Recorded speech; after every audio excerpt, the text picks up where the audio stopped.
que resguarda as contas da União. As contas é o equilíbrio fiscal do país.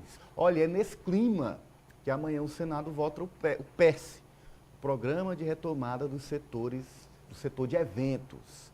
Quem conta pra gente o que vem por aí é Raniele Veloso, de Brasília. Boa noite, Rani.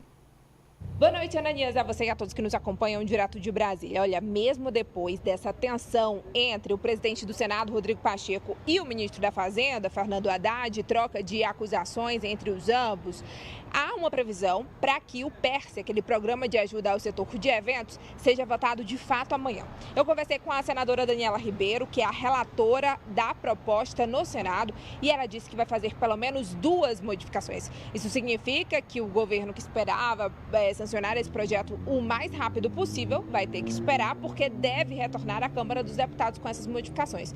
Quais são? Primeiro, que a senadora vai pedir a correção inflacionária do valor de 15 bilhões de reais de renúncia fiscal. Esse seria o máximo que o governo federal iria renunciar de impostos para esses 30 setores da economia, como foi aprovado no texto que passou pela Câmara dos Deputados. Isso significa uma maior despesa por parte do governo. Também, um outro ponto que deve ser modificado é que apenas aquelas empresas que tiverem cadastro no CNAE, que é a Classificação Nacional de Atividades Econômicas, e que tenham decisão judicial em transitado e em julgado, ou seja, com decisões judiciais favoráveis a receber esse tipo de recurso, é que terão acesso ao programa. Isso, de acordo com a senadora, para evitar que grandes empresas tenham ali também como participar do PERSE.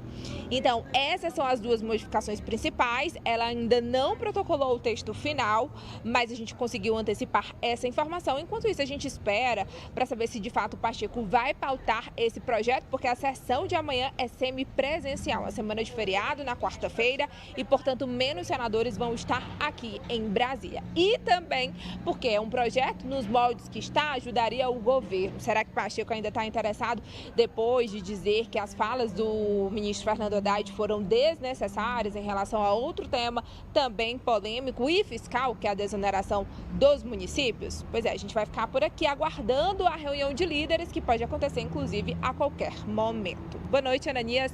Uma ótima semana para todos vocês e até amanhã. Boa noite, obrigado, Raniele Veloso. Tá aí, França, 15 bilhões, mas querem mais. Ananias, o interessante é que nós acabamos de discutir um programa que foi aprovado de modo temporário em 2011 e foi renovado continuamente nos anos seguintes, que é o da desoneração da folha de pagamento.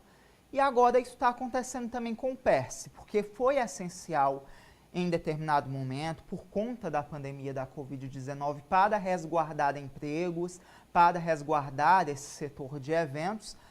No entanto, Ananias, já é o momento, sim, de começar a reduzir, de começar a pensar no fim desse programa. Caso contrário, vai chegar a uma situação similar à que acontece com a desoneração da folha de pagamento. Esses setores que são contemplados não aceitarão o fim do programa e o Congresso Nacional vai continuar aprovando renovação atrás de renovação.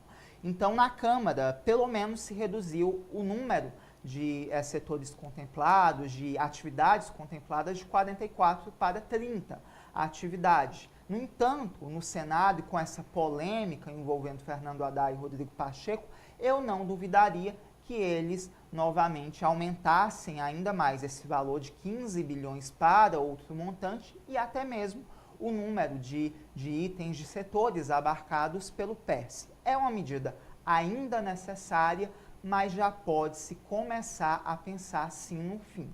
Caso contrário, se cairá na mesma problemática que o governo federal vem tendo com a desoneração da folha de pagamento. É preciso que os nossos congressistas entendam o que é um programa emergencial e o que é um programa contínuo. E o PERSE é um programa emergencial e temporário. Não é um programa para ter continuidade ad infinito. E o Padilha está em campo para buscar esse entendimento, esse acordo com o Senado. E é interessante notar que antes do encontro com o Rodrigo Pacheco, ele se encontrou, Cíntia, com o ministro Fernando Haddad. Ou seja, a linha de ação do governo junto ao Congresso passando diretamente por Haddad, porque o que está em jogo são as contas do próprio governo. E nesse momento, apesar dessa pressão do Senado, o projeto vai até 2026, o governo parece disposto a bancar o necessário, não ampliar esse montante, que já é um montante bastante expressivo, de 15 bilhões, nesse foco de manter. Parece que é uma prioridade zero nessa negociação com o Congresso, não é, Cíntia? Exatamente. E é importante, você lembrou aí, o papel do Padilha e o do Haddad. O Haddad, ele não é negociador junto ao Congresso. Então, para ele e para o governo, é mais estratégico que ele seja esse batedor gourmet, né? Porque ali não foi o Flávio Dino, como lembrou o Alessio, né? Diferente a forma do Haddad manifestar a insatisfação do governo como um todo nessa situação que foi criada, em que o próprio governo se colocou por conta das exigências do Centrão. Mas é importante, e volto a repetir aqui, a gente está diante de um programa que é um penduricalho necessário, como lembrou aqui o Francis, na época da pandemia. Mas qual é o setor de eventos que não voltou, que não normalizou depois da pandemia? Tem algum que ainda não normalizou? Não existe nenhum que não tenha normalizado.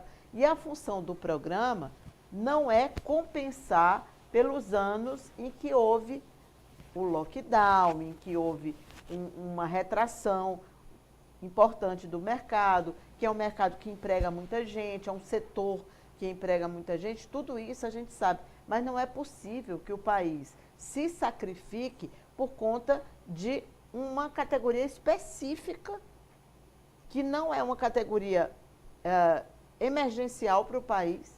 A gente não está falando de enfermeiro, a gente não está falando de professor, a gente está falando de evento. E aqui, a minha cabeça, eu estou tentando posicionar da forma como a extrema-direita posiciona. Porque cultura é, sim, importante no país, mas diante de uma situação de gastos e de uma meta que precisa ser vislumbrada, onde você deveria cortar? No Bolsa Família ou num programa que estimula produtores de evento? Me parece lógica a resposta.